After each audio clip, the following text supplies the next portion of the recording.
நம்ம ஓப்பன் பண்ணி பார்க்கலாங்க. சூப்பராக நல்லா நமக்கு கமகமன்னு நெய் புதினா சோறு வந்து ரெடி ஆயிடுச்சுங்க. நம்ம கலந்து விட்டுக்கலாங்க.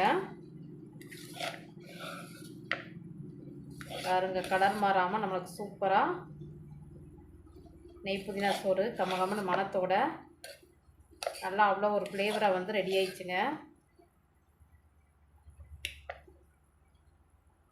பாருங்கள், இது போல் நம்மளுக்கு குழந்தைகளுக்கு பரிமாறிக்கலாங்க. லஞ்ச் பாக்ஸுக்கும் போட்டு கொடுத்து அனுப்பலாங்க. சூப்பரான சுவையான நெய் புதினா சாதம் வந்து நம்மளுக்கு ரெடி ஆயிடுச்சுங்க. நல்லா ஆவி பறக்க சூடாக கமகமான வாசனையோட நம்மளுக்கு நெய் புதினா சாதம் ரெடிங்க. இது போலயே நீங்களும் உங்கள் வீட்டில் செஞ்சு சாப்பிட்டு பார்த்துட்டு எப்படி இருந்துச்சு அப்படின்னு சொல்லிட்டு கமெண்ட் பண்ணுங்கள், லைக் பண்ணுங்கள், ஷேர் பண்ணுங்கள், சப்ஸ்கிரைப் பண்ணுங்கள்.